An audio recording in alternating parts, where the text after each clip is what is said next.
Encounter செய்யப்பட்ட சங்கிலி பறிப்பு கொள்ளையன் ஜாஃபரின் உடல் பிரேத பரிசோதனைக்கு பின் உறவினர்களிடம் ஒப்படைக்கப்பட்டது. இதையடுத்து உடலை மகாராஷ்டிரா கொண்டு செல்ல ஏற்பாடு செய்யப்பட்டுள்ளது.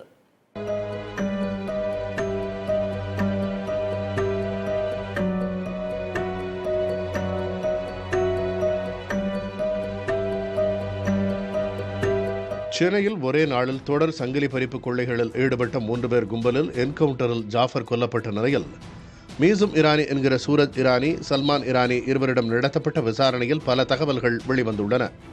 மும்பை அம்பிவலியைச் சேர்ந்த இரானி கொள்ளையர்கள் நாடு முழுவதும் பல குற்றங்களில் ஈடுபட்டாலும் சென்னையில் சிக்கிக் கொண்டனர். விமானத்தில் தப்ப முயன்றபோது விமானத்திற்குள்ளேயே வைத்து ஜாஃபர் மற்றும் மீசும் இரானியை காவல்துறையினர் கைது செய்தனர். அப்போது காவல்துறையினரை பார்த்து சென்னை போலீஸ் ஸ்பீட் என்று ஜாஃபர் கூறியிருக்கிறார். இவர்களின் நோக்கமே 1 லட்சம் செலவு செய்தால் 20 லட்சம் வரை கொள்ளை அடிக்க வேண்டும் என்பதுதான். இவர்கள் 3 பேரின் விவரங்களை விரிவாக பார்க்கலாம். என்கவுண்டர் செய்யப்பட்ட ஜாஃபர் மீது இந்தியா முழுவதும் 150 வழக்குகள் உள்ளன. திருமணமாகி ஒரு குழந்தை உள்ளது. ஜாஃபரின் தந்தை குலாம் இரானி மீது ஏராளமான வழக்குகள் உள்ளன. அண்மையில் மகாராஷ்டிரா ஒழுங்கு அமைக்கப்பட்ட குற்ற கட்டுப்பாட்டு சட்டத்தின் கீழ் சிறையில் அடைக்கப்பட்ட ஜாஃபர் சில மாதங்களுக்கு முன்பு பிணையில் விடுவிக்கப்பட்டார். ஈரானி அம்பிவலி கும்பலைச் சேர்ந்ததாக கூறப்படும் மீசும் இரானியின் தந்தை, தாய், சகோதரர், 5 மாமாக்கள் அனைவருமே குற்றங்களில் தொடர்புடையவர்கள். 6 மாதங்களுக்கு முன்தான் மீசும் இரானிக்கு திருமணமானது. அதன் பிறகு கர்நாடக மாநிலம் பிதரில் இவர்கள் வசித்த நிலையில் தம்பதியாக இருசக்கர வாகனத்தில் வந்து கொள்ளைகளில் ஈடுபட்டுள்ளனர்.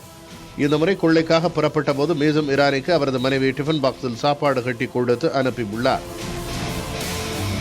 சல்மான் இரானி மீது மகாராஷ்டிரா, மத்திய பிரதேசம், உத்தரப்பிரதேசம் உள்ளிட்ட பல மாநிலங்களில் வழிப்பறி உள்ளிட்ட 45 வழக்குகள் உள்ளன.